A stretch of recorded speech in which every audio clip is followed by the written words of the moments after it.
Hello friends, welcome. आज आपण इथे महाराष्ट्र जीवन प्राधिकरण 2025-26 ची जी रिक्रुटमेंट आहे त्यासाठी कॉमन टॉपिक आहे जनरल नॉलेज आणि त्याचा आज आपण इथे टॉपिक 23 रिन्युएबल एनर्जी डेव्हलपमेंट इंडियाचे काही एमसीक्यूज कव्हर करणार आहे. ठीक आहे.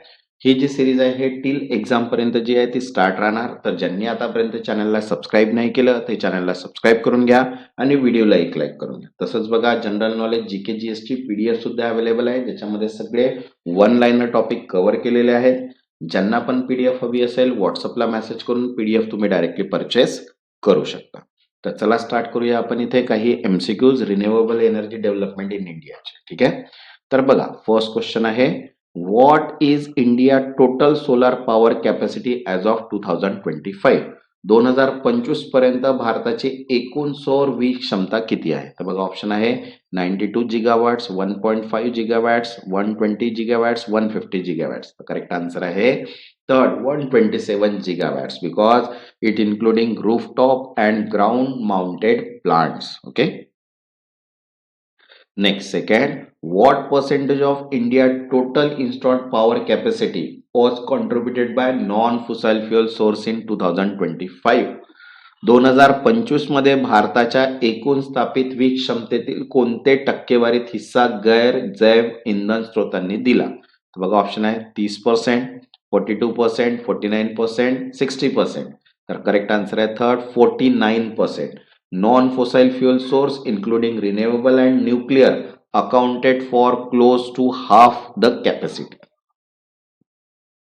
Next, third, which renewable sector contributed the largest share of capacity addition in financial year 24-25?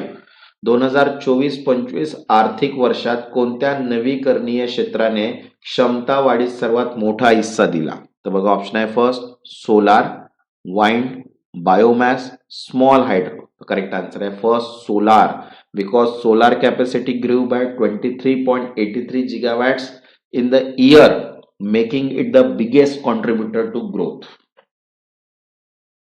Next, fourth, as of June 2025, ठीक है, India installed renewable energy capacities approximately.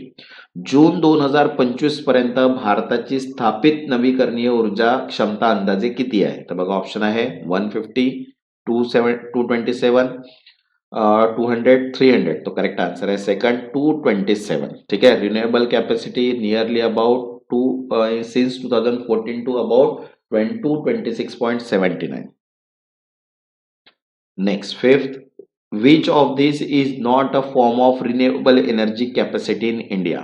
खालीलपैकी कोणते भारतात नवीकरणीय ऊर्जा स्वरूप नाही? तर बघा, ऑप्शन आहे first solar power, wind energy, hydro power, thermal coal. तर करेक्ट आंसर आहे फोर्थ थर्मल कोल. थर्मल कोळसा because coal is a fossil fuel not a renewable. Next, sixth, what policy has helped boost India's solar module manufacturing capacity? भारताची सौर module उत्पादन क्षमता वाढवण्यासाठी कोणती धोरण मदत झाली? तर बघा, ऑप्शन आहे first approve list of model and manufacturer, second solar list scheme, third coal cess and fourth wind energy subsidy. तर करेक्ट आन्सर आहे इथे first approve list of model and manufacturer, models आणि उत्पादकांची मान्यता प्राप्त यादी, because it ensure quality and promote domestic solar component. Next, seventh, what is the main purpose of green hydrogen initiative in India? भारतामधील green hydrogen उपक्रमाचा मुख्य उद्देश काय आहे? तर बघा, ऑप्शन आहे first improve battery storage, second decarbonize heavy industrial and transport, third increase coal consumption and fourth reduce hydropower generation.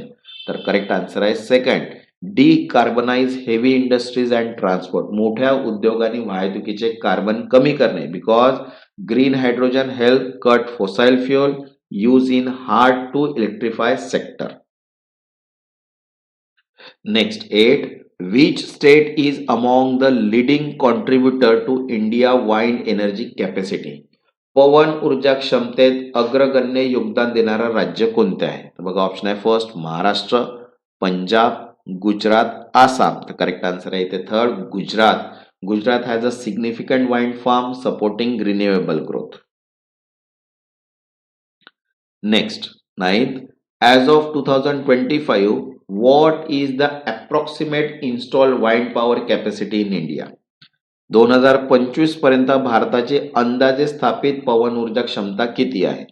बघा ऑप्शन आहे first 25 gigawatts, 35 gigawatts, 53 and 83.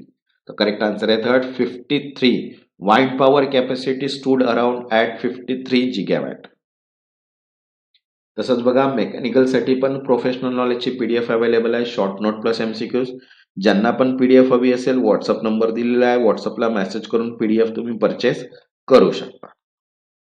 Next 10, India cross which की total power capacity milestone in 2025.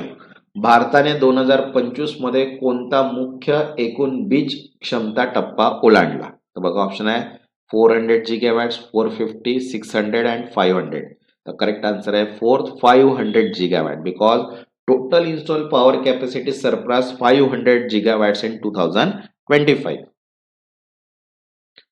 Next 11th, what portion of India power generation came from renewable as of mid 2025? 2025 मध्यापर्यंत भारताच्या वीज निर्मितीचा किती भाग नवीकरणीय स्रोतामधून आला? तर बघा ऑप्शन आहे 25%, 35%, 50%, ओव्हर 51%. करेक्ट आन्सर आहे ओव्हर 51%. 51% पेक्षा जास्त because renewable and other non fossil based source meet not more than half of demand. Next 12th, what is a significant challenge in integrating solar and wind energy?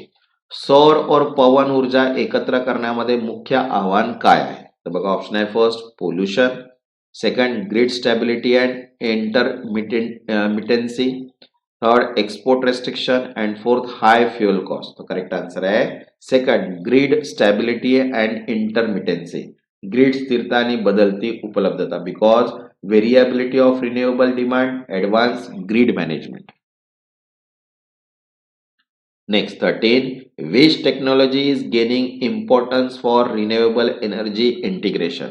नवीकरणीय ऊर्जा एकत्रीकरणासाठी कोणती तंत्रज्ञान महत्व वाढवत आहे? बघा ऑप्शन आहे first battery energy storage system, second coal power plant, third diesel generator and fourth nuclear reactor. तर करेक्ट आन्सर आहे first battery energy storage system, battery ऊर्जा संचयन प्रणाली because it help balance supply demand and smooth renewable output. Next 14, India solar PV module manufacturing capacity reach approximately how much in 2025? 2025 मध्ये भारताची सौर PV model उत्पादक क्षमता अंदाजे किती झाली? तर बघा ऑप्शन आहे 50 gigawatts, 80, 116, 150. तर करेक्ट आन्सर आहे 116 gigawatt because solar PV manufacturing capacity surge driven by government policies. Next 15, what role does the interstate transmission system charge waiver play?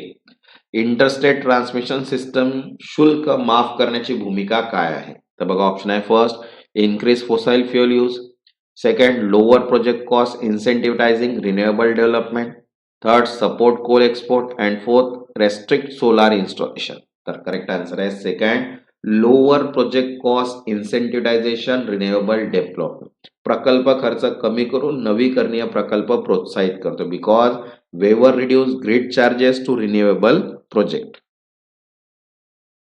Next 16, which Indian government ministry oversee renewable energy development? नवीकरणीय ऊर्जा विकासाचे निरीक्षण कोणत्या केंद्रीय मंत्रालयाकडे आहे? तर बघा ऑप्शन आहे first ministry of new and renewable energy, second ministry of power, third ministry of environment and fourth ministry of finance. तर करेक्ट आन्सर आहे first ministry of new and renewable energy, नवीन आणि नवीकरणीय ऊर्जा मंत्रालय because MNRE is responsible for renewable energy policies and program. Next 17, what is the India target for renewable energy capacity by 2030? 2030 पर्यंत भारताची नवीकरणीय ऊर्जा क्षमता लक्ष्य काय आहे? बघा ऑप्शन आहे 100 gigawatts, 300, 500, 750. तो करेक्ट आन्सर आहे इथे Third, 500 gigawatt. India aim to install 500 gigawatt of renewable capacity by 2030. Next, 18. Which of the following is not classified as renewable energy source? खालीलपैकी कोणते नवीकरणीय ऊर्जा स्रोत म्हणून वर्गीकृत नाही? तर बघा ऑप्शन आहे first biomass, solar, wind, nuclear. The correct answer आहे fourth nuclear, because nuclear power is classified as a non renewable through clean. Next, 19. What is the largest share of solar energy generation contributed by? सौर ऊर्जा निर्मितीचा सर्वात मोठा हिस्सा कोणाकडून येतो? तर बघा ऑप्शन आहे first distributed rooftop solar, second ground mounted solar plant, third hybrid solar wind project and fourth of grid solar system.